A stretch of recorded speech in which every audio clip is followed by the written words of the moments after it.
if they just said, hey, it's a single-digit percentage, and just send us the money, and like it's one form, cool. It's not really about the money. It's just about how, it's just like there's a war on people who don't want to live in the country, and I think that under Trump and under the increasing nationalism in the country, it's only going to get worse.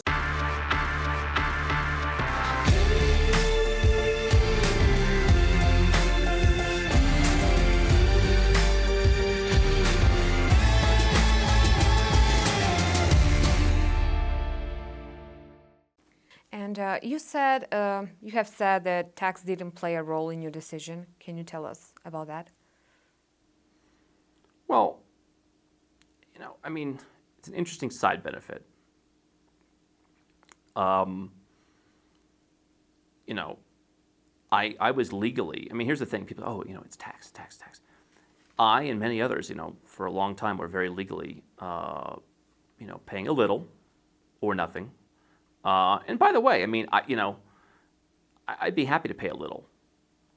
I don't think it's fair that the only country, or one of the only countries on earth, that makes you, phone home when you're a citizen, even if you're someone like me. I mean, for 4 or 5 years, had barely set foot on the soil. It's not like I'm using the roads or sending my kids to the schools. I mean, I think it's unfair, but okay, you're a successful person. You change the box you're playing in. Yeah, I mean, I think the bigger issue is just I felt that the culture and the political culture was going towards, you're not our guy. There's no one in Congress looking out for U.S. expats. If you live overseas, listen, you can live overseas and pay a lot less tax than you do living in the United States. There's, people think, oh, I have to renounce my citizenship to save on tax. No, you don't. Maybe it makes it a little easier. Maybe it makes it a little better. It really depends on the situation. Listen, by the way, I could have moved to Puerto Rico and paid next to no tax. Okay? But again, I don't want to live in Puerto Rico. I didn't want to live in the United States. And I just really felt that the bigger issue was a person like me just wouldn't really be welcome. So not wanting to live there, I look at the political climate around the world. I look at the increasing nationalism in countries like the United States and others. And I said, you know what, my nationality, my profile needs to reflect that. I need to have nationalities. I need to be citizen of countries that are more open. Now, the U.S. is a relatively open place for foreigners to come, but if you're a citizen, I really felt it was getting bad. Now, just not having to fill out tax forms every year, great fringe benefit, absolutely. And I can tell you, I mean, when you're filling out those forms, I mean, I talk about how many bank accounts I have.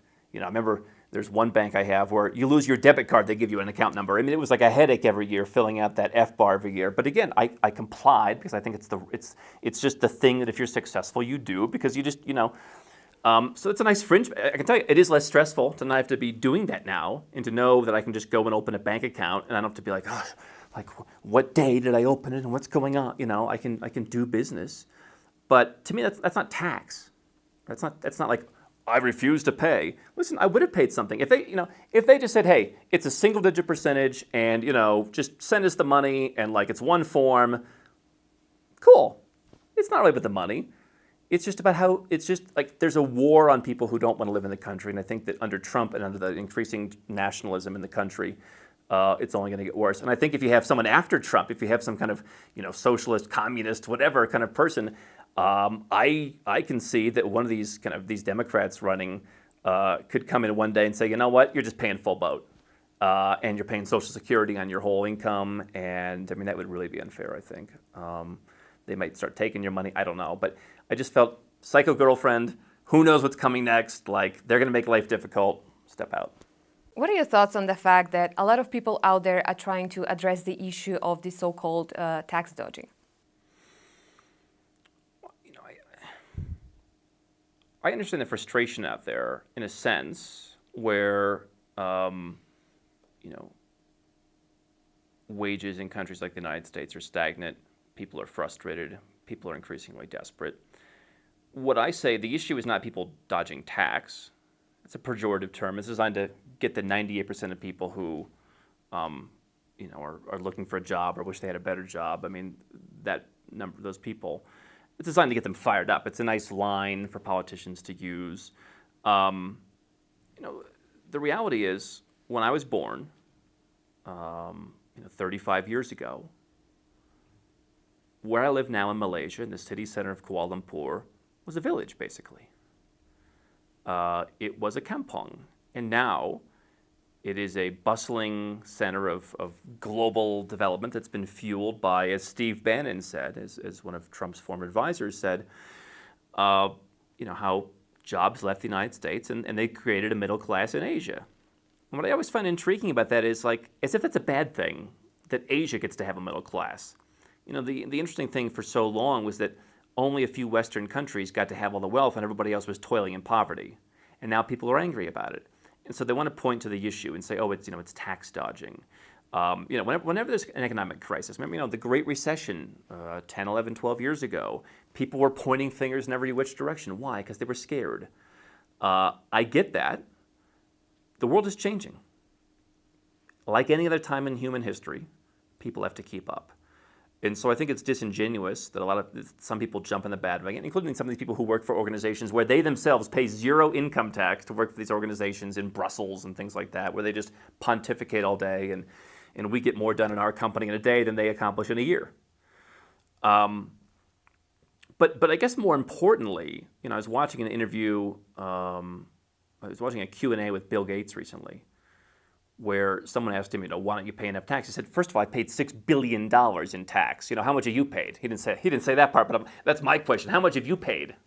When is it enough? The guy pays $6 billion in tax, employs a gazillion people that also pay tax, created so much wealth. It's like, you're the problem. No. You over there who are content working at your little job, you're the problem. Why don't you step up? Why don't you create something great? Why don't you add to the economy rather than just taking?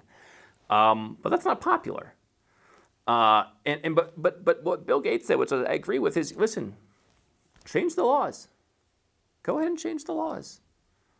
The laws have actually changed to where in the last, my lifetime, 35 years, nobody's hiding money in Switzerland anymore. I guess they are, but we don't live in that world because we say, here's how to do it legally, and you comply. And so I think that the rules, and again, this comes back to America first. I think that the rules have really increasingly made it much more difficult. I don't speak to what Microsoft or Apple or those companies are doing. That's not the world I live in. I live in the world of individual entrepreneurs, investors, successful people who just want to be left alone. And I don't. The interesting thing is how many people. I was one of them. How many people live in the United States or any country and complain about the high taxes? Every conservative voice in the United States complains taxes are too high and they should be cut in half. Are they considered traitors and terrorists and all the nasty things? Listen, I wanted to live overseas, and once I lived overseas, I said, hey, maybe there's a tax break I can get because I'm not using the services here anymore. And I took advantage of that very legally. But to say that renouncing citizenship equates to tax dodging is totally, I think, irrelevant. In the same way that nobody tells the British guy who moves to Dubai that he's a traitor. In fact, he's welcomed back with open arms. So I think there's just a lot of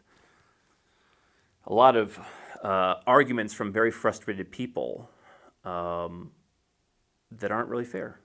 How can Nomad Capitalists help you? 4 ways. Number 1, subscribe to our channel and click the notification bell to make sure you get our new video every day. Number 2, get a copy of Nomad Capitalist, the book. You'll learn a lot of my personal experiences over a dozen years of studying this stuff, as well as exactly some of the strategies that you can use to build your Nomad Capitalist plan. Number 3, if you're not sure where to start, but you want to come and learn from my team and I, you want to come and mingle with like-minded people, learn more about our live conference, Nomad Capitalist Live. It's coming up soon. And number 4, if you want some help right now because you've got a burning issue, you need something solved, you want to lower your taxes, get a second passport, or build the Nomad Capitalist lifestyle of your dreams, go to nomadcapitalist.com and click on Become a Client.